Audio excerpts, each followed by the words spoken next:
안녕하세요. 6월 4일 목요일입니다. 오늘 말씀은 시편 119편 18절입니다. 내 눈을 열어서 주의 법에 기이한 것을 보게 하소서. 아멘. 시편 기자의 고백입니다. 눈을 열어달라. 그래서 주의 법에 기이한 것을 보게 해달라. 제일 핵심적이고 가장 중요한 부분을 시편 기자가 하나님께 요구했다 이렇게 봅니다. 저는 이 세상에서도 보면 시각장애가 됐든 청각장애가 됐든 아니면 어떤 지체장애가 됐든 장애를 가졌다고 하는 것 자체가 다 좀 불쌍하고 또 그들이 어떻게 이 세상을 살아가야 될 건가에 대한 염려도 생기지요. 그런데 나름대로 그 고충이 다 있을 거예요. 신체장애는 신체장애대로, 청각장애는 청각장애대로 여러 가지 이제 장애의 종류도 많이 있으니까 그 나름대로의 어떤 애로사항이나 고충이나 이런 것들이 다 가지고 있겠지만 제가 볼 때 그런 여러 가지 장애 중에서 시각장애가 제일 불쌍하고 비극적이지 않을까 그런 생각이 들더라고요. 왜냐하면 일단 사람은 뭔가를 보면서 예쁘다라고 느낀다든가 맛있겠다라고 느낀다든가 좋은 사람이라든가 사계절을 본다든가 눈을 본다든가 새를 본다든가 꽃을 본다든가 아니면 내 주변에 사랑하는 부모를 본다든가 형제들을 본다든가 이런 어떤 시각을 통해서 얻는 것들이 참 많거든요. 그런데 그거를 누리지 못하는 거잖아요. 일단 자기 의지로 행동할 수 있는 게 거의 없잖아요. 시각을 상실한 사람들은. 화장실을 갈래도 누군가 부축을 해야 되고. 요즘이야 이제 시각장애인들도 여러 가지 교육이라든가 또 그 맹인견 이런 것들을 통해서 이제 훈련해서 조금씩 이제 극복도 하고 활동도 하고 있습니다만 근본적으로 볼 때 그래도 제일 시각장애를 가진 분들이 불쌍하고 또 살아가는 데 있어서 제일 힘든 분들이 아닐까 그런 마음이 들더라고요. 빛을 볼 수 없고 눈을 뜨고 있어야 이게 길인지 또랑인지 여기가 사람이 가는 길인지 앞에 어떤 장애물이 있는지 없는지 이런 거를 다 확인할 수 있는데 전혀 그런 것을 모르고 있다면 그거는 참 인생을 살아가기가 굉장히 어려워지는 거잖아요. 저는 이 부분을 보면서 신앙도 똑같다고 봐요. 우리가 영적인 삶을 시작한다, 신앙생활을 시작한다 라고 하는 것에 있어서 가장 중요한 첫 번째가 뭐냐면 하나님에 대해서 영의 눈을 뜨는 거거든요. 그래야 하나님의 세계가 보이고 영적인 세계가 보이고 하나님이 하실 일들까지도 볼 수 있게 되더라는 거죠. 그런데 영적으로 소경이다, 영적 시각장애인이다, 영적으로 눈을 감고 있다. 이거는 뭔가 준비하는데도 심각한 문제가 있고요. 자기 신앙의 앞길을 헤쳐나가는데도 애로사항이 많이 있는 거지요. 저는 이 영적 소경이라고 할 때 어떤 사람들이 영적 소경에 해당될 것인가. 육신은 우리가 외모를 보면 또 그가 걸어가는 걸음걸이를 보면 저 사람이 시력에 문제가 있구나라고 하는 것을 금방 알아채잖아요. 그런데 영적인 것에 대해서 영적으로 소경이다 또는 영적 시력을 상실한 사람이라고 하는 것에 대해서 우리의 육안으로는 그런 사람들을 판단해내기가 쉽지 않거든요. 그래서 제가 그런 부분들에 대해서 한 가지 기준을 말씀을 드린다면, 영적 소경이라고 그럴 때 그냥 말로만 영적 소경 뭐 이렇게 쉽게 말할 수는 있어요.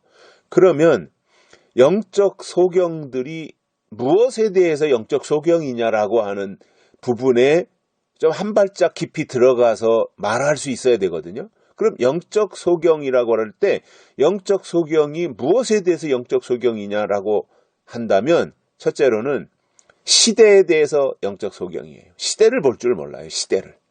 예? 때를 분별하지 못하는 거예요. 때.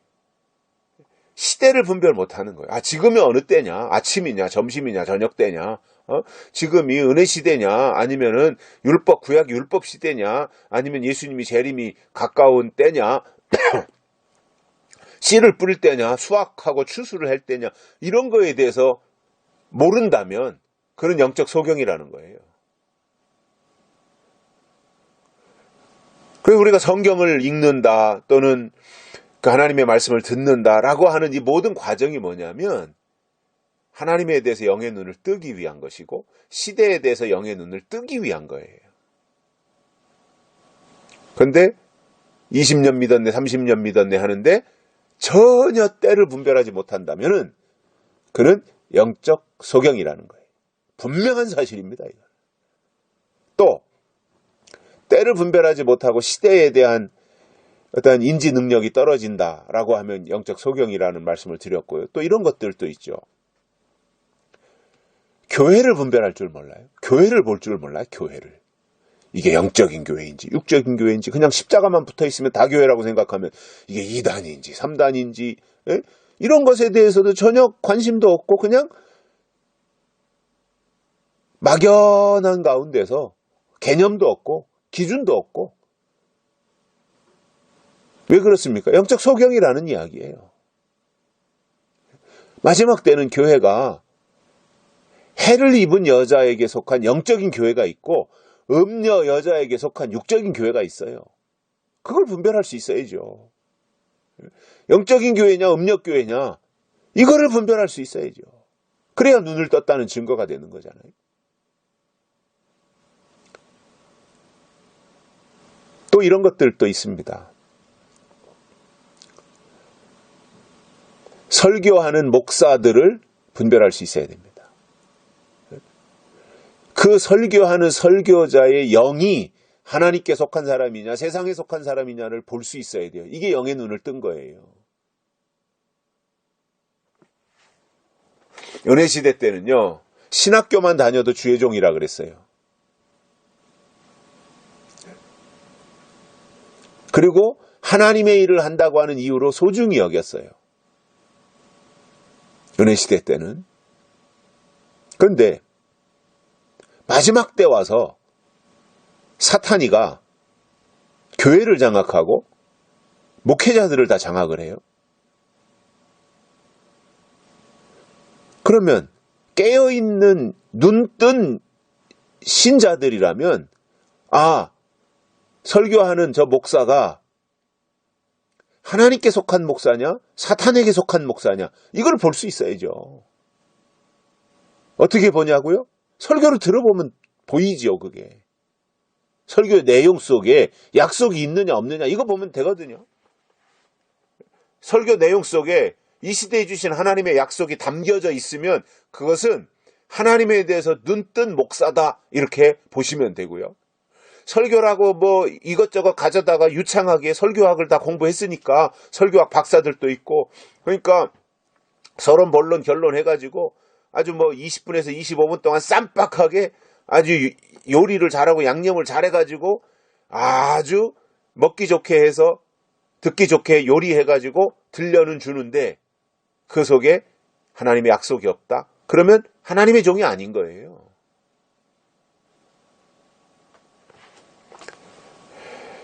그것을 봐야 됩니다. 예? 시대를 봐야 되고 교회를 봐야 되고 목사를 봐야 됩니다. 그게 눈뜬 자입니다. 소경이 소경을 인도하면 둘 다 구렁텅이에 빠진다 그랬어요.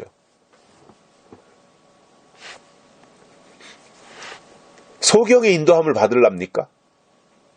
시대에 대해서 소경, 시대를 분별하지 못하고 시대를 알지도 못하고 지금이 어떤 시대인지 예수님이 다시 오실 날이 임박한 이 시점에서 저 옛날 율법 얘기나 하고 구약 얘기나 하고 무슨 은사 얘기나 하고 이러한 사람도 분별하지 못한 이런 종들을 또 분별하지 못하는 소경을 쫓아갈 겁니까? 약속이 뭔지도 알지 못하는 그런 소경 쫓아가려냐고요. 그게 바로 망하는 거거든요. 둘 다 구렁텅이에 빠진다 그랬잖아요. 그래서 마지막 때 신앙은요. 제가 다시 정리해서 말씀을 드립니다.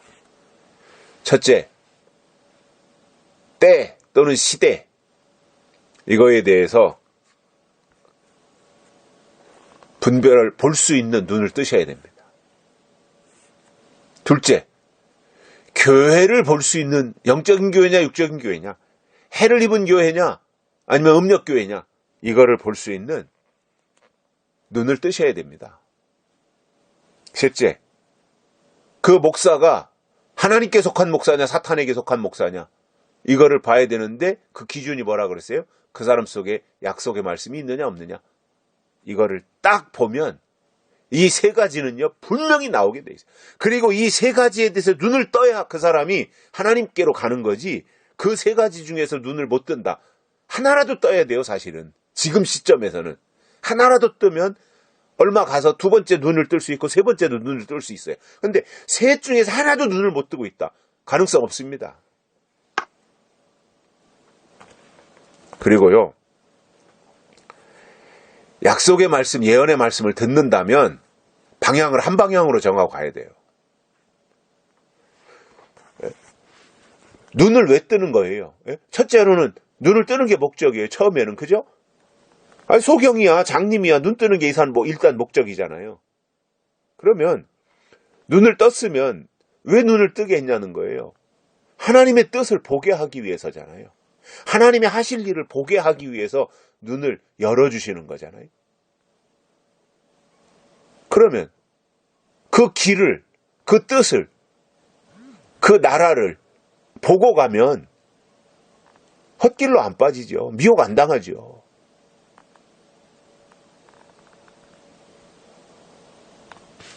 그래서 오늘 시편 기자가 내 눈을 열어서 주의 법에 기이한 것을 보게 하소서 이렇게 고백한 이 고백이 오늘 우리들의 고백이 돼야 됩니다.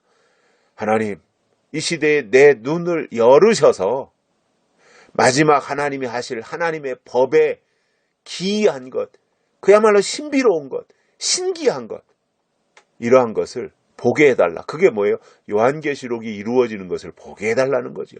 예수님이 다시 오시는 것을 보게 해달라는 거죠. 이것 이상으로 기이한 일이 어디 있습니까, 세상에? 예? 예수님이 이 땅에 다시 오시는 것을 볼 수 있는 이것 이상의 기이한 일이 어디 있습니까? 그 기도하셔야 됩니다. 예? 저는 우한 폐렴 사태를 보면서요.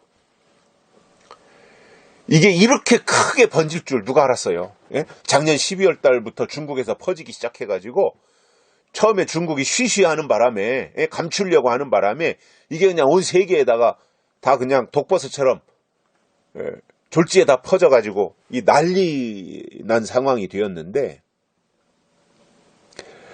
이 우한 폐렴 때문에 참 어려움 당하고 목숨을 잃어버리고 또 가족 중에 그러한 세상을 떠나거나 아니면 이 폐렴에 감염이 되어서 고통을 당한 이런 분들에게는 참 위로를 드리고 또 격려해서 다시 힘을 얻으십사 하고 이렇게 위로의 말씀을 드리고 싶은 마음이고요. 그러나 또 다른 한편으로는요. 이 우한 폐렴 이게 세계적인 현상이잖아요. 이게 이제 세계 경제는 완전히 끝났어요, 이제. 그리고 그동안에는 세계가 다 자유무역이라고 하는 것을 FTA를 통해서 다 네 물건 내가 사고 내 물건 네가 사가고 이렇게 하면서 다 세계 시장을 다 개방하고 있는데 이제 우한 폐렴 사태 이후로 이제는 개방하는 사회는 끝났어요. 이제 점점 더 담장을 쌀 겁니다. 그리고 민족주의적 현상으로 나갈 거예요.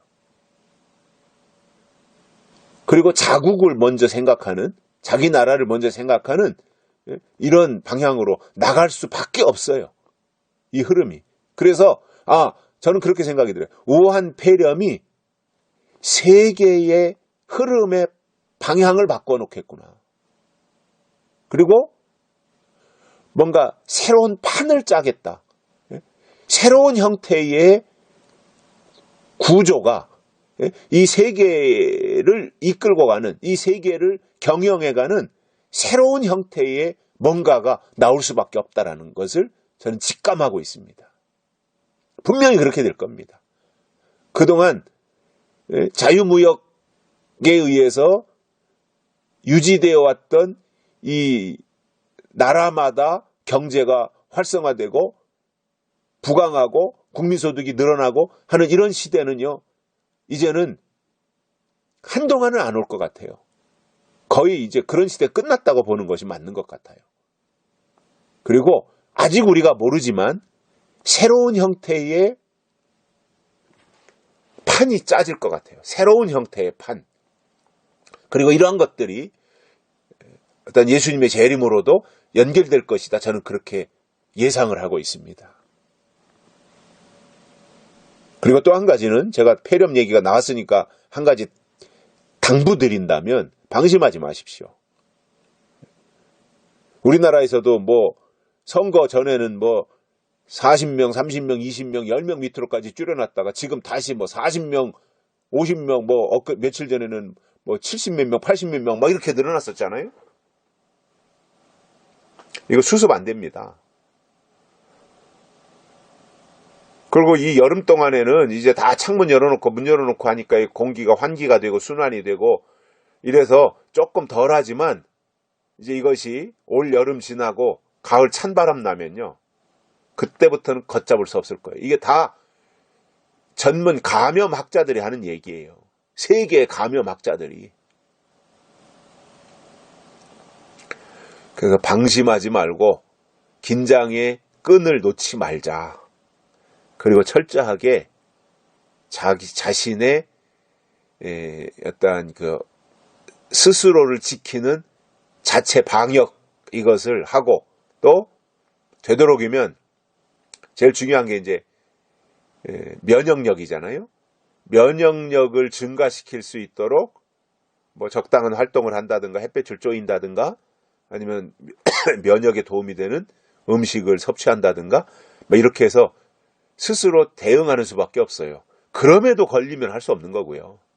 모르잖아요. 우리는 아무리 철저하게 했는데 어느 경로를 통해서 어떻게 감염될지 알 수가 없잖아요. 그러나 조심은 하자라는 거죠. 조심은. 철저하게 조심은 하자. 그래서 우리가 무엇보다도 우리의 영의 눈이 열려서 하나님이 마지막에 하실 기이한 일들을 보게 해달라고 하나님께 기도해야 될 시점이 바로 지금이다. 저는 그렇게 보고 있습니다. 여기까지 하겠습니다. 감사합니다.